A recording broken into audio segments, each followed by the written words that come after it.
तो हमारी आंखों में एक्सरे मशीन लग जाती है और हमको सामने वाला एकदम नंगा दिखाई देने लगता है। एक कुत्ते ने 4 किलो मिठाई खा ली, फिर भी उसका वजन 4 किलो ही निकला। तो बताओ मिठाई में से कुत्ता कहाँ गया?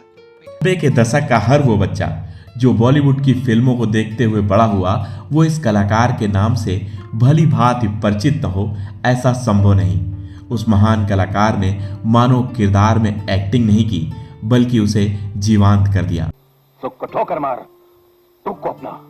अरे सुख तो बेवफा है, चंद दिनों के लिए आता और चला जाता है। जब नकारात्मक किरदार किए तो दर्शक उनके पर्दे पर आते ही सिहर जाते, और जब हंसी के रोल किए तो वो हंसी का पर्याय बन गए। न उनके जैसा कोई हुआ और न आगे कभी होगा। जितने दाता हैं वो तो आप हैं, तो लो ये चप्पल बना के हमरे टकला पे मारो। He is none other than Kader Khan. पर आखिर क्यों इस महान कलाकार को, एक बेहतरीन कॉमेडियन को, एक स्क्रिप्ट राइटर और डायलॉग राइटर को हम इतनी जल्दी भूल गए? आखिर क्यों भारतीय सिनेमा इन्हें लाइफ टाइम अचीवमेंट अवार्ड देना ही भूल गया? मैं तुम लोगों की सूरत देखना नहीं चाहता। जिसे ये फिल्म इंडस्ट्री आंखों में बिठा कर रखती थी, जिसके पास रुपया, पैसा, नाम, शोहरत, किसी भी चीज की कमी नहीं थी, उसे इस सिनेमा ने अचानक इतनी जल्दी क्यों भुला दिया? कादर खान आपकी खिदमत में हाजिर हूँ। आखिर क्या किस्सा है कि जब इनके सबसे गहरे दोस्त ने ही इन्हें खुद को सर कहलवाया?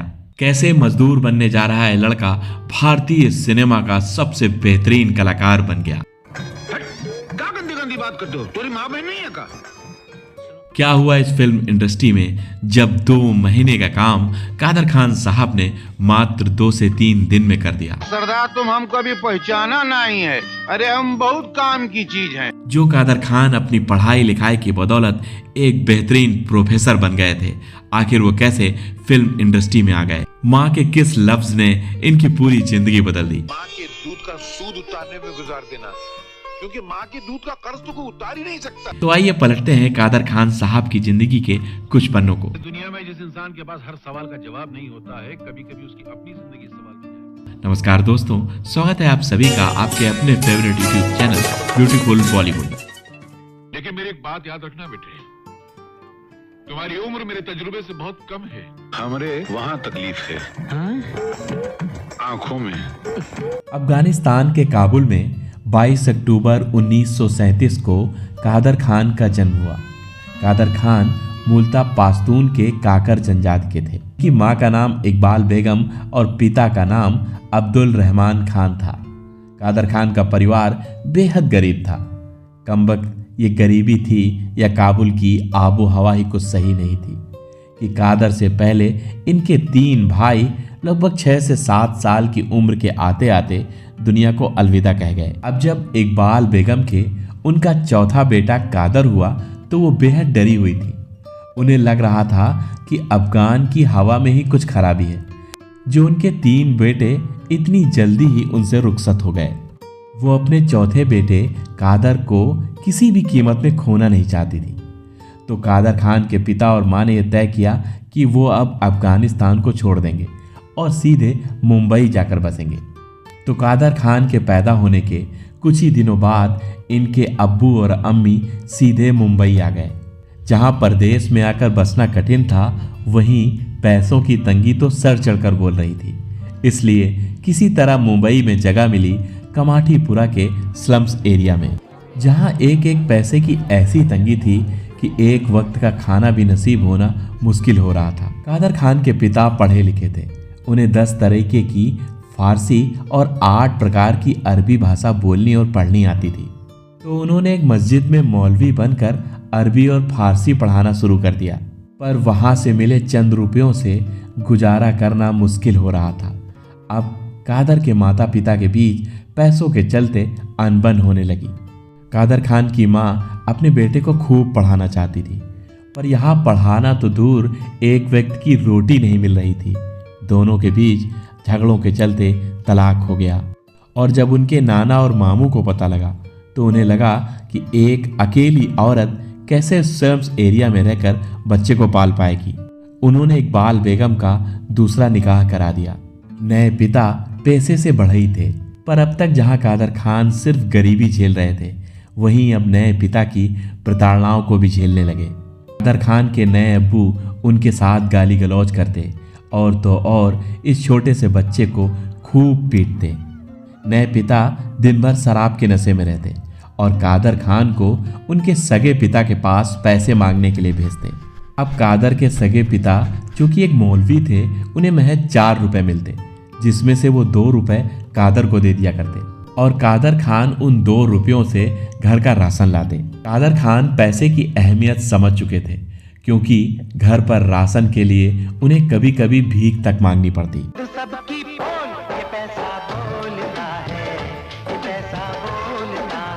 इसी तरह कादर खान की मां ने उनका एडमिशन म्युनिसिपल स्कूल में करवा दिया, पर कादर अपने साथ वाले लड़कों के साथ काम करना चाहते थे। वे चाहते थे कि जैसे सब लड़के काम पर जाते हैं वो भी काम पर जाएं और घर घर चलाएं। ऐसे में एक दिन उन्होंने अपने स्कूल के बस्ते को घर पर ही रखकर उन लड़कों के साथ फैक्ट्री जाने की बात सोची और फैक्ट्री जाने के लिए घर से निकल ही रहे थे, तभी एक हाथ पीछे से आया और उन्हें रोका। वो उनकी वालिदा का हाथ था। वो बोली, बेटा कमाने जा रहा है?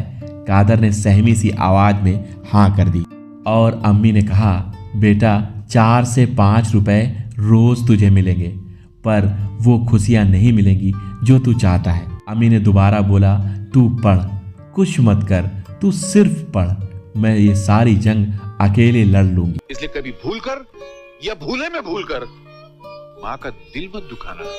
आप सोचिए कि उन दिनों कादर खान की माँ को पढ़ाई की कीमत का पता था। उसके बाद कादर ने जो किताबें रखी थी उन्हें फिर उठा लिया और शायद यही निर्णय था जो काबुल से आए कादर को पूरी दुनिया का कादर खान बना दिया। कादर खान की माँ उन्हें स्कूल से पढ़ाई के बाद शाम को नमाज के लिए मस्जिद भेजती। कादर अपने पिता की नफरत और मारपीट की वजह से हमेशा परेशान रहते, तो कभी कदार ऐसा होता कि वो अपनी उलझनों के बीच मस्जिद की बजाय कब्रिस्तान चले जाते और जोर जोर से चिल्लाते। अपनी सारी परेशानियों को यह बच्चा वहीं कब्रों से बताता रहता। उसे लगता कि मेरी सारी बातें ये कब्रें सुन रही हैं। अपना सारा गुबार वहीं कब्रिस्तान में ही निकालते रहते। कादर खान धीरे धीरे बड़े हो रहे थे, पर इस बड़प्पन के साथ उनकी आदत नहीं गई। जब भी वो हालातों से मजबूर होते तो कब्रिस्तान जाते और बड़बड़ाते रहते।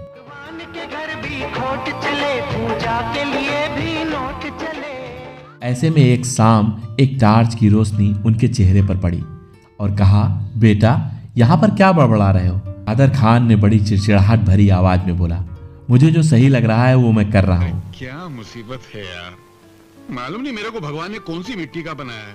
कुछ देर बाद दोनों के बीच की बातचीत नम्र हुई। उस आदमी ने कहा, मेरे साथ ड्रामे में काम करोगे? तब कादर खान ने कहा, ये क्या होता है? ये आदमी मशहूर स्टेज आर्टिस्ट अशरफ खान थे और फिर कादर खान को एक प्ले में रोल मिला। ये प्ले था रोमियो जूलियट का। कादर खान ने उस प्ले में रोमियो का रोल किया था। कादर खान ने अपने पहले ही प्ले से दर्शकों का दिल जीत लिया था। तभी भीड़ में एक आदमी आया जिसने कादर खान को 100 रुपए दिए और कहा कि बेटा इसे रख लो, ये तुम्हारा इनाम है और ये नोट एक न एक दिन जरूर लाखों का होगा। हाँ, गरीबी इस इनाम के नोट पर भारी पड़ी और ये नोट खर्च हो गया, पर एक्टिंग का हुनर उस लड़के में ता जिंदगी के लिए समा गया। कादर खान पढ़ाई में एक अव्वल विद्यार्थी थे और उन्हें फिल्में देखना भी खूब पसंद था। जब ईद के त्यौहार पर माँ ईदी देती तो वो जरूर फिल्म देखने जाते। कादर खान बताते हैं उन्होंने अपनी पहली फिल्म आन देखी थी। अब कादर खान का दाखिला हुआ इस्माइल यूसुफ कॉलेज में, जहां से इन्होंने इंजीनियरिंग में ग्रेजुएशन की पढ़ाई पूरी की और इस बड़े कॉलेज में पढ़ाई के साथ साथ इन्होंने ड्रामे का साथ नहीं छोड़ा। तो एक दिन कॉलेज में ही एक बड़े ड्रामे का आयोजन हो रहा था। इसके लिए कॉलेज के बड़े से बड़े कलाकारों ने ऑडिशन दिया। कादर खान को भी खूब शौक था प्ले का और वो सीधे स्टेज पर पहुंच गए। ऑडिशन दिया तो एक पेज के डायलॉग वो झटपट बोल गए। डायरेक्टर को खूब अच्छा लगा। उन्होंने और बोलने को कहा और वो एक के बाद एक 10 पन्नों के डायलॉग बोलते चले गए। वहां बैठे सभी लोग हतप्रत थे। उनका चयन ड्रामे के लिए हो गया था और जब एक्टिंग के लिए उन्हें स्क्रिप्ट दी गई तो उन्हें कुछ सही नहीं लगा। वो तुरंत डायरेक्टर के पास गए और बोले, मुझे स्क्रिप्ट में कुछ गड़बड़ी लग रही है। डायरेक्टर साहब ने कहा कि हाँ, मुझे भी कुछ सही नहीं लग रहा है। और कादर साहब ने उस प्ले को दोबारा लिखा महज 4 घंटों में। और 4 घंटों में लिखने के बाद जब डायरेक्टर साहब को दिखाया तो डायरेक्टर ने उन्हें गले लगा लिया। प्ले का नाम था ताश के पत्ते। कादर खान साहब अब उस कॉलेज के अव्वल विद्यार्थी के साथ साथ अव्वल ड्रामा आर्टिस्ट भी हो गए थे। धीरे धीरे पढ़ाई पूरी की और पढ़ाई के तुरंत बाद उन्हें एक प्रोफेसर की नौकरी मिल गई। अब उन्हें 300 रुपए महीने मिल रहे थे। वे पढ़ाते भी और प्ले भी करते। आपको बता दें कि वहां पर वो अप्लाइड मैकेनिक जैसे बोरिंग विषय को भी इतने मजेदार ढंग से पढ़ाते कि बच्चे उनकी पढ़ाई के दीवाने हो गए थे। इसके लिए कादर खान को बेस्ट टीचर ऑफ महाराष्ट्र का अवार्ड भी मिला। ऐसे में स्कूल में एक ड्रामे के दौरान ही उन्हें देखने के लिए दिलीप कुमार साहब और डायरेक्टर नरेंद्र बेदी आए। नरेंद्र बेदी और दिलीप कुमार साहब इनके काम से बहुत प्रभावित हुए। नरेंद्र बेदी साहब ने कादर खान को अपनी आने वाली फिल्म जवानी दीवानी में डायलॉग राइटिंग का काम दिया। इस काम के लिए उन्हें 1500 रुपए मिले। उससे भी ताजुब की बात तो यह है कि जहां राइटर 2 से 3 हफ्तों का समय लेते थे, वहीं कादर खान ने महज 2 घंटों में स्क्रिप्ट लिख दी। तो जहां शूटिंग 1 महीने के बाद शुरू होनी थी, वहीं 1 हफ्ते में शुरू हो गई। और फिल्म के रिलीज होने के तुरंत बाद ही इनके राइटिंग के किस्से पूरी फिल्म इंडस्ट्री में मशहूर हो गए। इसके तुरंत बाद इन्हें फिल्म मिली खेल खेल में। इसके लिए इन्हें डायलॉग राइटिंग के 20,000 रुपए मिले। कादर खान साहब हैरान थे। जब उन दिनों उन्हें 1500 रुपए बहुत लगते थे, तो अब उन्हें उससे 10 गुना ज्यादा रकम मिल रही थी। ये फिल्म 1975 में रिलीज हुई और तुरंत बाद निर्माता नाडियाडवाला इनके पास आए। उन्होंने कहा, तुम्हें मेरी रफ्फू चक्कर फिल्म के डायलॉग हर हालत में लिखने हैं और इस स्क्रिप्ट के लिए तुम्हें 25,000 रुपए मैं दूंगा। कादर खान साहब जहां एक के बाद एक सुपरहिट स्क्रिप्ट लिखते जा रहे थे, तो वहीं उन्हें बार बार ये लगता कि उन्होंने पैसों के चक्कर में अपनी टीचिंग की प्रतिभा को दबा दिया है। और उन्होंने अचानक फैसला किया कि अब वो स्क्रिप्ट राइटिंग छोड़ देंगे, सिर्फ बच्चों को पढ़ाएंगे। पर नियति ने कादर खान के लिए शायद कुछ और ही सोच कर रखा था। अभी उनकी मुलाकात हुई उस समय के जाने माने डायरेक्टर मनमोहन देसाई से।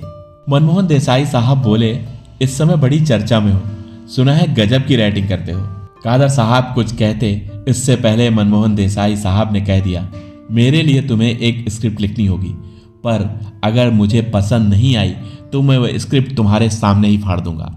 कादर खान साहब को उनके साथ हुआ यह वाकया कुछ अजीब लगा। उन्हें लगा ये मुझे सम्मान दे रहे हैं या मेरा अपमान कर रहे हैं। कादर ने इसे चुनौती के तौर पर ले लिया। कादर खान साहब ने तुरंत बोला, अगर मैं इस परीक्षा में पास हो गया तो?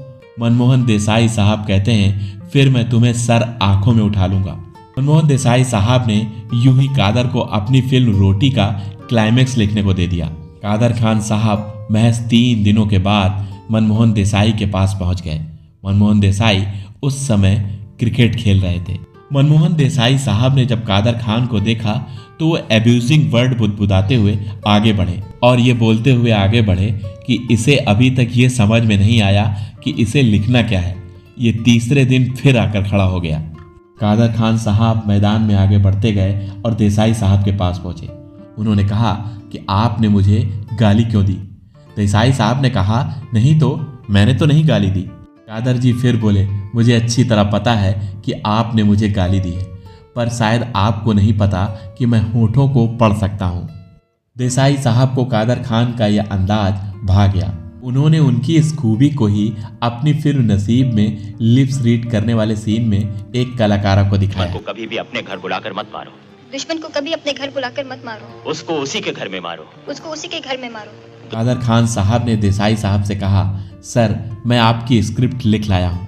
मनमोहन देसाई एक आश्चर्य से उबरे नहीं थे और उनके लिए ये बहुत बड़े आश्चर्य की बात थी। इतनी बड़ी फिल्म के क्लाइमैक्स के सीन को उन्होंने 3 दिनों में लिख दिया था। वे तुरंत कादर को अपने ऑफिस ले गए और क्लाइमैक्स सुना और फिर सुना और लगातार 5 बार सुनते रहे और एक बार फिर कादर खान साहब की आवाज में ही इस क्लाइमैक्स के सीन को कैसेट में रिकॉर्ड किया। देसाई साहब ने तुरंत अपनी पत्नी को बुलाया। कैसेट में रिकॉर्ड इस क्लाइमैक्स के सीन को उन्होंने अपनी वाइफ को सुनाया। मनमोहन देसाई की वाइफ इस सीन को सुनकर रोने लगी। उन्होंने कहा, जिस प्रोजेक्ट के लिए ये 6 महीनों से परेशान थे, उसे आपने 3 दिनों में इतना अच्छा लिख दिया। देसाई साहब की खुशी का ठिकाना नहीं था। उस जमाने में देसाई साहब ने अपने घर में लाया हुआ नया टेलीविजन कादर खान साहब को भेंट कर दिया। कश्तियां सबके किनारे लग ही जाती हैं, ना खुदा जिनका नहीं उनका खुदा होता है। और नगद 21,000 रुपए दिए। कादर खान साहब अभी कुछ सोच ही रहे थे, तभी देसाई साहब ने पूछ लिया, कादर, आखिर तुम डायलॉग राइटिंग की कितनी फीस लेते हो? कादर खान साहब जो एक साधारण से टीचर थे, यदा कदा लिख दिया करते थे। उन्होंने साफ साफ कह दिया और 300 से लेकर 1500 और 1500 से 20,000, 20,000 से 25,000 की पूरी फीस की कहानी बता दी। मनमोहन देसाई जोर से हंसे। उन्होंने कहा, मनमोहन देसाई की फिल्म का राइटर महज 25,000 रुपए? ऐसा नहीं हो सकता। तुम्हारी इस फिल्म की फीस होगी 1,21,000 रुपए। आपको बता दें, वो 1,21,000 आज के समय में लगभग 70 से 80 लाख रुपए होंगे। मेरी हालत देखो, मुझसे बख्शिश मांगना देखो। मुझे तकदीर ही नहीं बख्शा तो मैं तुम्हें बख्शिश कहां से दूं? देसाई साहब इतना खुश थे कि उन्होंने बड़े बड़े राइटर्स को फोन कर दिया और बताया, देख, इसे कहते हैं राइटिंग। तेरा बाप आ गया है राइटिंग में। और तो और उन्होंने अपने उस समय के सबसे बड़े कंपटीटर प्रकाश मेहरा को भी फोन करके बता दिया। तो चलिए थोड़ा पीछे चलते हैं, जहां नरेन बेदी के साथ दिलीप कुमार साहब भी इनके प्ले से प्रभावित हुए थे। तो दिलीप साहब ने भी अपनी अगली फिल्म बैराग के लिए उन्हें काम करने का प्रस्ताव रखा था। कादर खान के साथ एक समय पर राजेश खन्ना साहब भी स्टेज शो कर चुके थे। राजेश खन्ना ने अपनी फिल्म दाग के लिए इन्हें काम करने को कहा। अब यहाँ से इनके अभिनय की गाड़ी तो चल निकली। बैराग फिल्म से पहले इनकी दाग फिल्म रिलीज हुई। पहली फिल्म से इनके चेहरे को दर्शक पहचानने लगे थे। इसके बाद इनकी सगीना और बैराग फिल्म रिलीज हुई। फिर क्या था, समय कम था और काम ज्यादा था। फिर एक के बाद एक फिल्म, जैसे गूंज, दिल दीवाना, अनाड़ी, जमाने से पूछो जैसी फिल्में आई। तभी इन्हें स्क्रिप्ट राइटिंग का सबसे पहले काम देने वाले नरेन बेदी अदालत फिल्म बना रहे थे। उस फिल्म में एक पुलिस इंस्पेक्टर के रोल के लिए साइड एक्टर की जरूरत थी। तब कादर खान साहब को उन्होंने इस रोल के लिए ले लिया। इसी फिल्म के एक हफ्ते बाद इनकी फिल्म खून पसीना रिलीज हुई। खून पसीना फिल्म में इन्होंने खलनायक का रोल किया था। लोगों ने इन्हें खूब पसंद किया।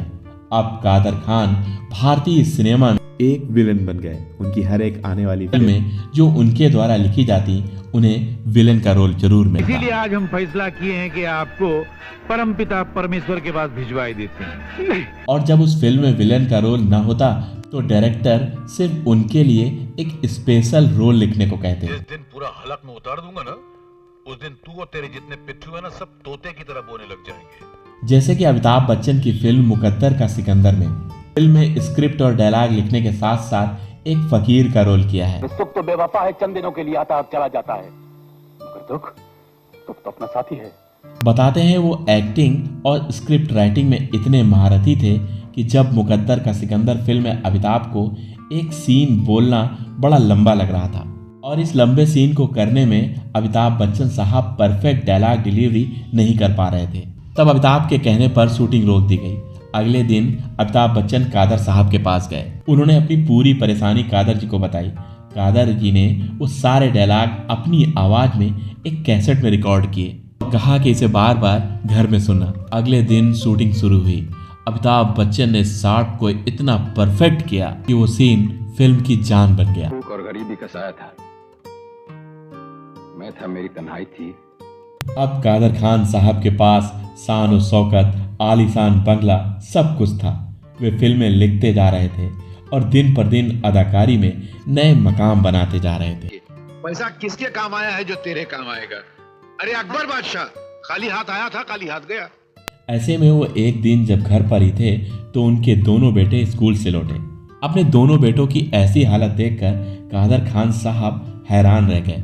उन्होंने पूछा, बेटा क्या किसी से मारपीट करके आए हो?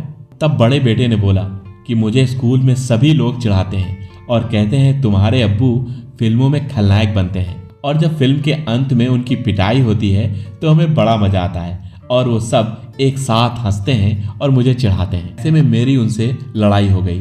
कादर खान ने अपने बेटों को समझाया, पर कादर खान साहब ये सब सुनकर बेहद दुखी थे। तो तुम लोग मेरे नाम से जाने चाहते तो मैं चाहता था कि मैं तुम लोगों के नाम से पहचाना जाऊं।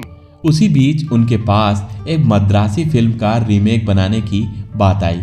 उन्हें उस फिल्म में स्क्रिप्ट लिखनी थी। कादर खान जैसे कुछ चंद दिनों में स्क्रिप्ट लिख देते थे, उन्होंने स्क्रिप्ट लिखकर पहुंचा दी। डायरेक्टर ने जब स्क्रिप्ट पढ़ी तो उसकी आंखें फटी की फटी रह गईं। वो सीधे मद्रास से मुंबई आ गए और कादर खान को ढूंढने लगे। कादर खान उन दिनों अपनी फिल्म की शूटिंग में व्यस्त थे, तो डायरेक्टर सीधे कादर खान के पास पहुंच गए और बोले, ये क्या लिखा है तुमने, तुम्हें पता भी है? कादर खान बोले, सही तो लिखा है, इसमें गलत क्या है? डायरेक्टर साहब बोले कि इसमें मुनीम जी के रोल को तुमने देखा है? कादर खान बोले, हाँ, इसके लिए तो आपने एक कलाकार का चयन भी कर लिया है। डायरेक्टर साहब बोले, पर वो कलाकार अब इस रोल को नहीं करेंगे, अब उस रोल को आप करेंगे। डायरेक्टर बोले, हमने उन्हें पैसे दे दिए हैं और नो ऑब्जेक्शन लेटर भी ले लिया है, अब इस रोल को सिर्फ और सिर्फ आप ही करिए। और कादर खान ने जब ये रोल किया और फिल्म रिलीज हुई तो पहले हफ्ते जहां फिल्म के पोस्टर में श्रीदेवी और जितेंद्र की फोटो थी, तो पहले हफ्ते के बाद ही फिल्म ने रफ्तार पकड़ ली थी।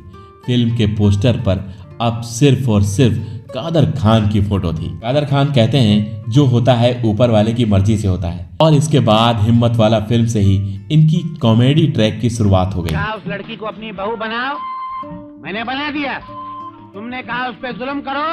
आपको बता दें कि कादर खान साहब का उन दिनों वो जलवा था कि भारतीय सिनेमा के बड़े से बड़े डायरेक्टर कादर खान के सामने नतमस्तक रहते थे।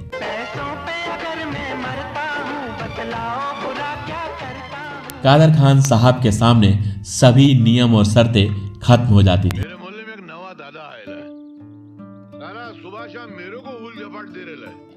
पर शायद आज की जनरेशन कादर खान साहब को गोविंदा और डेविड धवन के कोलैब की वजह से ही जानती है। 100 गमों को निचोड़ने के बाद एक कतरा शराब बनती है। 1994 में डेविड धवन के साथ इनकी फिल्म बोल राधा बोल आई। के बाद इनकी फिल्म राजा बाबू ने हमें खूब रुलाया और हंसाया। क्यों अपने बेहुदा प्यार से इसकी जिंदगी बर्बाद कर रही हो? अरे देखो उसका कद निकल आया है, ये अपनी जिम्मेदारी का बोझ कब उठाएगा? 1995 में कुली नंबर 1 इस फिल्म के उन्होंने डायलॉग भी लिखे और गजब की कॉमेडी भी की। अपने दिमाग की कसौटी पर इनकी हैसियत को घस लूं, जब इनकी हैसियत मुझे भा जाएगी तब मेरी बेटी इनके सामने आएगी, समझा भाई? और दूल्हे राजा में उनके लिखे डायलॉग किसे नहीं याद होंगे। याद रखना, आज के बाद इस दुनिया में अगर कोई मेरा सबसे बड़ा दुश्मन है तो वो तू है। इसी तरह उन्होंने डेविड धवन जी के साथ 15 फिल्मों में काम किया। उनकी कॉमिक जोड़ी का वो जलवा था कि गोविंदा जी का नाम आज भी अगर हम लेते हैं तो साथ ही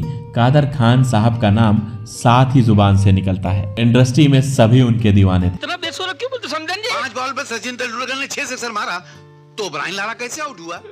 कोई उन्हें भाई मानता तो कोई उन्हें पिता, तो कोई उन्हें अपना सबसे गहरा दोस्त मानता था। भारतीय सिनेमा में आज भी किस्से मशहूर हैं। अमिताभ बच्चन जी को सुपरस्टार अमिताभ बच्चन बनाने वाले कादर खान ही थे।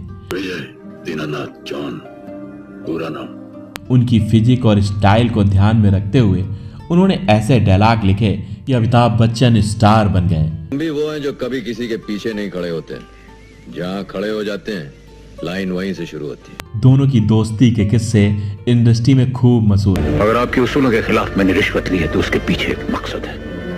धीरे धीरे समय बीतता चला गया। अमिताभ और कादर लगातार फिल्में करते चले गए। अब लोग अमिताभ को बिग बी कहने लगे थे।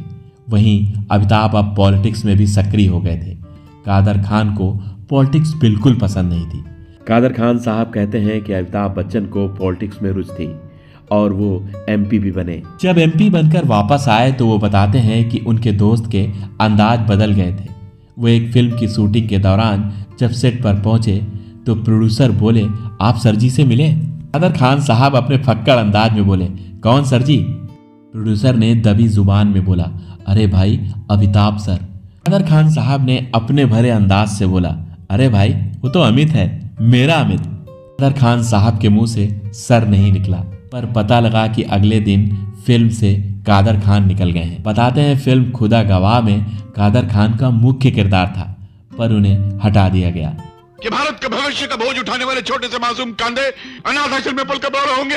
और फिल्म गंगा जमुना सरस्वती जो कि कादर खान साहब लिख रहे थे, अचानक उन्हें बीच से ही निकाल दिया गया। भर में कैसे बदलते हैं रिश्ते। इसी तरह उन्होंने कई फिल्मों में स्क्रीन प्ले लिखा, पर उन्हें इसके लिए ना तो क्रेडिट दिया गया और ना ही इसकी पेमेंट की गई। ये पैसा बोलता है, ये पैसा बोलता है। यहीं से दोनों की दोस्ती खत्म हो गई। कादर खान साहब इंडस्ट्री में कुछ रोल करते रहे। अरे मूर्ख, क्या करेगा पैसा कमा के? पैसा किसके काम आया है जो तेरे काम आएगा? पर उम्र बढ़ रही थी, साथ ही साथ स्वास्थ्य भी खराब हो रहा था। उन्होंने अपने अंतिम दिनों में दीवाना में दीवाना और हो गया दिमाग का दही जैसी फिल्मों में काम किया, पर उन्हें अब सांस लेने में समस्या होने लगी थी। उनकी जुबान भी लड़खड़ाने लगी थी और हाथ पैर भी कांपने लगे थे। लेकिन अब सोचता हूँ कि वापस आऊंगा इंडस्ट्री में। और फिर आया साल 2018। दुनिया आने वाले नए साल की तैयारी कर रही थी और उसी समय 31 दिसंबर साल 2018 को हम सभी को हंसाने वाला है सितारा हमेशा हमेशा के लिए ओझल हो गया। तो हमारी आंखों में एक्सरे मशीन लग जाती है और हमको सामने वाला एकदम नंगा दिखाई देने लगता है। कादर खान साहब को अंतिम दिनों में इस बात का सबसे बड़ा दुख रहा कि जिस सिनेमा को उन्होंने अपना सब कुछ दे दिया, वो इंडस्ट्री उन्हें भूल गई। जो सबसे करीब थे, उन्होंने कभी उनका हाल तक नहीं पूछा। आज किए हुए हरकत की तस्वीर बरसों बाद नजर आती है और तब तक सुधारा करने के लिए बहुत देर हो चुकी होती है बेटा।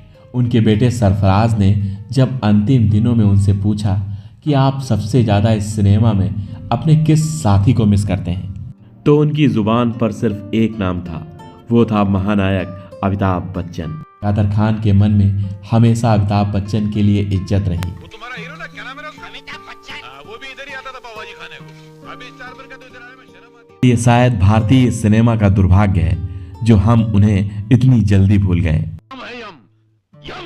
क्रोध कम, नहीं तो भूख बढ़ जाएगी। जिन्होंने कुली फिल्म से लेकर कुली नंबर 1 फिल्म तक के स्टार को सुपरस्टार बना दिया, वो सभी सुपरस्टार कादर साहब के अंतिम दिनों में ये तक भी पूछने नहीं आए कि उनका स्वास्थ्य कैसा है। तुम लोगों की आंख का पानी मर गया और मेरे दिल के अरमान बन गए। अभी ऐसे एक कलाकार के तौर पर उन्होंने भारतीय सिनेमा में अनगिनत किरदार निभाए, मैं तुम लोगों की सूरत देखना नहीं चाहता। पर आज अगर हम गूगल में उनके द्वारा लिखे हुए डायलॉग्स को सर्च करें तो हम यकीनन चौंक जाएंगे। शायद हम यही कहेंगे कि अरे ये कादर साहब का लिखा हुआ डायलॉग है। मतलब शादियों के दलाल हैं आप। कैसे आना हुआ? शायद ये हमारा भारतीय सिनेमा ही है जहां पर लाइफ टाइम अचीवमेंट अवार्ड सिर्फ और सिर्फ हीरो को मिलता है। कादर खान साहब हमेशा भारतीय सिनेमा में एक महाकाव्य के तौर पर रहेंगे। उनकी जिंदगी से, उनकी एक्टिंग से आने वाली पीढ़ियां बहुत कुछ सीखेंगी। भारतीय सिनेमा के इतिहास में कादर खान साहब का नाम हमेशा गर्व से लिया जाएगा। पर आप जरूर बताइएगा कि कादर खान साहब का नाम लेते ही आपकी आंखों के सामने उनके द्वारा निभाया गया कौन सा किरदार सामने आता है। वैसे तो आप कादर खान के बहुत बड़े फैन हैं, तभी तो आपने वीडियो को यहाँ तक देखा। तो आप जरूर ये बताइएगा कि कादर खान की किस फिल्म में उनके किरदार का नाम होशियार चंद है। वैसे आपको याद दिलाने के लिए एक बार फिर बता दें कि इस फिल्म में उनके साथ शक्ति कपूर, सदाशिव अमरापुरकर, गोविंदा और रवीना टंडन भी हैं। और अगर आपको ये वीडियो थोड़ा सा भी अच्छा लगा हो तो प्लीज़ लाइक जरूर करिएगा, क्योंकि आपका एक लाइक इस 20 से 25 मिनट के वीडियो में हमारी की गई 20 से 30 घंटों की मेहनत को एक पुरस्कार देता है। ये वर्दी दिखाई नहीं देती, ये मेडल दिखाई नहीं देते, हम मेजर बगावत सिंह हैं। और आपने वीडियो को अंत तक देखा, इसके लिए दिल से धन्यवाद, क्योंकि आपका एक एक व्यू हमें किसी न किसी रूप में, हमें और हमारे परिवार को आर्थिक रूप से मदद करता है, और इसके लिए हम आपका हमेशा हमेशा रेडी रहेंगे। भगवान ने भी इंसान को शुद्ध कहाँ पैदा किया?